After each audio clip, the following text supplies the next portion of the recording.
So greater meaning ये जो series चल रही है इसमें हमने दो क्वेश्चंस पे बात की। The third problem will talk about in this particular video. The question comes, this is a common question actually, तो मैं इसमें किसी का नाम नहीं लूंगा, कोई एज ग्रुप नहीं बताऊंगा, बट आई विल से कि there are males and females who have asked the same question and the age group is like 15 to 19। ठीक है, so obviously I understand because मैं बहुत ज़्यादा आपसे एज में बहुत बड़ा नहीं हूँ and I have done those things. ठीक है, getting into a relationship, getting into physical relationship, I have done those things and I know the beauty of it. So I know how it feels to get into a relationship, किसी को ताड़ना, किसी को घूर घूर के देखना, किसी के पीछा करना, किसी के घर के चक्कर लगाना, उसके बाजू वाले घर में जो लड़का रहता है उससे दोस्ती करना जस्ट कि मैं उससे बात करूं ताकि उसको देख सकूं। And we have done all those things, yes, because हम उस एज से गुजर चुके हैं। So we understand that relationships is a curiosity. Relationships कि यार एक तो बार लाइफ में तो गर्लफ्रेंड या बॉयफ्रेंड होना चाहिए। ठीक है, इसके बिना कैसे चलेगा यार, ये भी तो एक एक्सपीरियंस है, आपको एक एक्सपीरियंस कैसे नहीं लूंगा मैं। वो एक्सपीरियंस इज वेरी इंपॉर्टेंट और आपको लेना चाहिए। ठीक है, but there are certain things, certain points जिस पे हमें बात करनी बहुत ज़रूरी है और इन चीज़ों को ध्यान में रखकर यू शुड गो अहेड। सो एक सर्टेन क्वेश्चन मैं आपको पढ़ के बताता हूँ सो दैट आपको एक जस्ट समझ में आए कि हम क्या बात कर रहे हैं। So this is a question and she says, is it okay to be in relationship at this age group क्या है, 15 to 19।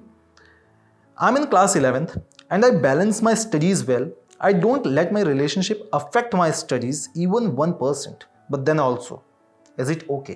Am I right? जितने भी लोगों के ये क्वेश्चन है कि what is the right age to have to get into relationships, ठीक है, कैजुअल रिलेशनशिप्स और नॉन कैजुअल रिलेशनशिप्स और सेक्सुअल रिलेशनशिप्स, तो उस पर हमने लास्ट वीडियो में बात की है। I will talk about casual relationships in this particular video.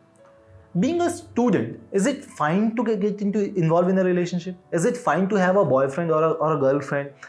It is fine कि मैं उसके साथ घूम रही हूँ और घूम रहा हूँ और आउटिंग पे जा रहे हैं और we are going on a date and things like that, and we are spending time, good times together. We are sharing our thoughts, we are sharing our emotions, we are sharing our problems and things. Obviously, it is fine, yaar. Why not? It is an experience and as a human being we should experience this. ठीक है, the problem is कि until and unless you are ready emotionally, तब तक उस चीज की importance नहीं समझ में आती है। दूसरी, बिकॉज हमारे हार्मोनल चेंजेस इतने ज्यादा होते रहते हैं कि हम उस रिलेशनशिप को, कैजुअल रिलेशनशिप को हम सेक्सुअल रिलेशनशिप की तरफ ले जाने की कोशिश बहुत बार करते हैं। दोनों तरफ से होता है, ये ऐसा नहीं कि सिर्फ लड़के ही करते हैं, ये दोनों तरफ से होता है।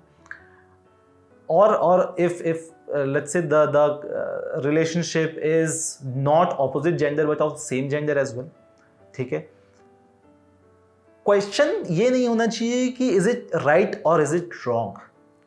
द क्वेश्चन शुड बी, क्या ये चीज आपकी लाइफ में कुछ इंपैक्ट कर रही है, पॉजिटिव और निगेटिव। पॉजिटिव कैसे हो सकता है कि यार मेरे पास ना आज कोई ऐसा है जिससे मैं अपनी दिल की सारी बातें शेयर कर सकती हूँ। ठीक है, मुझे पता है कि अगला नॉन जजमेंटल होगा, मुझे पता है कि ही और she is pushing me for my better, कि वो ये नहीं बोल रहा है कि यार नहीं मुझसे बात करते रहो और वो बात नहीं हो पा रही है किसी कारणवश, चाहे वो घर में प्रॉब्लम है, पढ़ाई करनी है, एंड वो आपका मेंटल प्रेशर या मेंटल बैलेंस को खराब कर रहा है झगड़ा करके। ठीक है, कि यार तू ऐसा क्यों करती है, तू मुझसे बात क्यों नहीं करती, आजकल तू मुझे टाइम नहीं दे रही है। ठीक है, या लड़की बोल रही है कि यार मुझे तुमसे बात करनी होती है, तुम मुझे टाइम नहीं दे रहे हो। ठीक है, ये जो चीज़ें हैं जो आपको प्रॉब्लम क्रिएट कर रही हैं, आपकी मेंटल पीस पे प्रॉब्लम क्रिएट कर रही हैं, अगर इस तरीके की कोई रिलेशनशिप है, ऑब्वियसली आपको उसको टाइम देना चाहिए। बट अगर आपको कोई ऐसा पार्टनर मिल रहा है जो आपके साथ है, आपके बेटर के लिए काम कर रहा है, ठीक है, उसको इस बात से मतलब है कि आपकी लाइफ में क्या प्रॉब्लम्स चल रही हैं, and he is there to hear और she is there to hear you, she is there to guide you, she is there to motivate you to do something good. ठीक है, if you are getting this kind of relationship, it's beautiful relation. ठीक है, and you should obviously go ahead, you should experience this. ठीक है, जितना ज़्यादा experience कर सकते हो एक्सपीरियंस है। अगर आप फिजिकली तैयार हो, इमोशनली तैयार हो, जैसा हमने पिछले वीडियो में बात की, you can have some safe sexual relationship as well. ठीक है, अगर आप तैयार हो तो इट्स वेरी इंपॉर्टेंट, ठीक है। So this is what the question should be. So you should get into a relationship if you are ready, if you understand your partner well. अगर आपका वो पार्टनर आपको तैयार नहीं होने दे रहा, आपको रेडी आगे भविष्य के लिए तैयार नहीं होने दे रहा, आपके मेंटल या रिलेशनशिप में होने का सबसे पहला और सबसे बड़ा कारण क्या होगा? इट्स कि मुझे सुनने वाला कोई हो, मुझे इमोशनली प्रोटेक्ट करने वाला कोई हो, isn't it? अगर आपका वो रिलेशनशिप में काम हो रहा है तो उससे ब्यूटीफुल चीज़ नहीं हो सकती है। ये चीज़ ज़रूरी नहीं है कि आप गर्लफ्रेंड बॉयफ्रेंड वाले रिलेशनशिप में हो, ये चीज़ दोस्ती में भी होती है, फ्रेंडशिप में भी होती है।